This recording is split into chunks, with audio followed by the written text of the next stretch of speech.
Today in Cannabis News, the U.S. Senate Majority Leader and colleagues ask lawmakers from legal cannabis states to weigh in on their federal cannabis decriminalization bill. A prominent utility company threatens to cut electricity to cannabis companies in Mississippi, only days after its governor enacted statewide medical cannabis legalization. And the South Carolina State Senate advances a statewide medical cannabis legalization bill. It's Friday, February 11th, and this is your Trichomes Morning Buzz.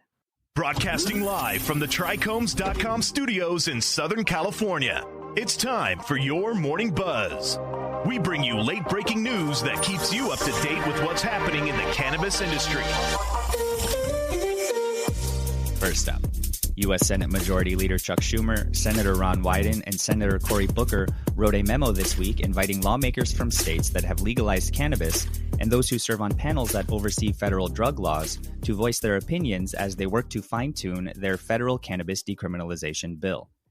In the letter, the senators didn't give a specific date for submitting the proposal, but they did state they aim to introduce legislation soon that is as comprehensive and as reflective of as many relevant views and voices as possible.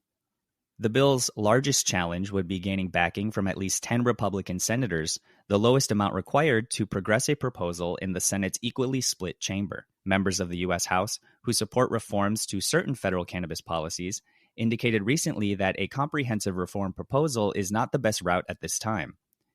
Rather, they've split up the policy issues into distinct proposals, like the Safe Banking Act, which would enable cannabis firms that follow state regulations to utilize banking services. Next up, Mississippi's medical cannabis system seems to be at risk, only days following Governor Tate Reeves signing a new bill into law that legalized it statewide. According to News Channel 3 Memphis, the Tennessee Valley Authority has indicated that it might restrict electrical power to cannabis growing or distributing firms in Mississippi, regardless of if the operators are within state statute, because the utility provider is fixated on federal policies.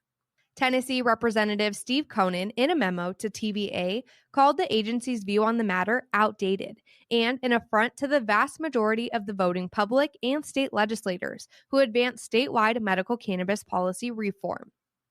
TVA should implement outdated policies right away, according to Conan, and Mississippi's medical cannabis system should be left undisturbed.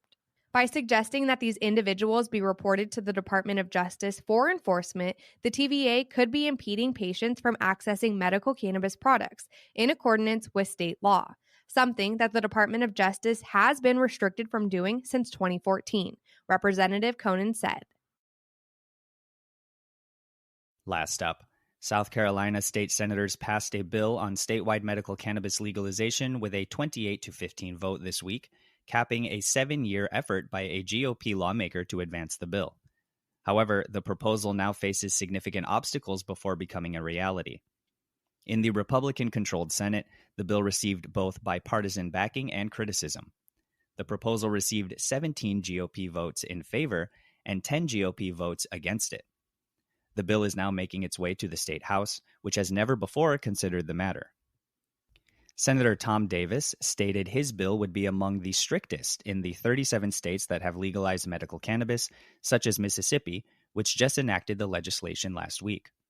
Cancer, multiple sclerosis, glaucoma, sickle cell anemia, and autism are among the conditions that may be treated under the bill, and cannabis would be available from just a select group of clinics. Statewide, smokable cannabis items would stay prohibited. Rather, patients would have to rely on balms, serums, topicals, and vaporizers.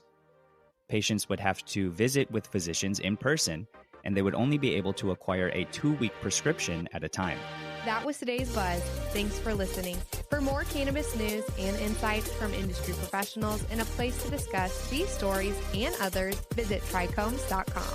And be sure to catch up with all of our other cannabis industry-related podcasts like Hash It Out, Tech and Cannabis, or the International Cannabis Conversation wherever you get your podcasts. For Trichomes.com, I'm RJ Balde. And I'm Devin Liao. Have a great day.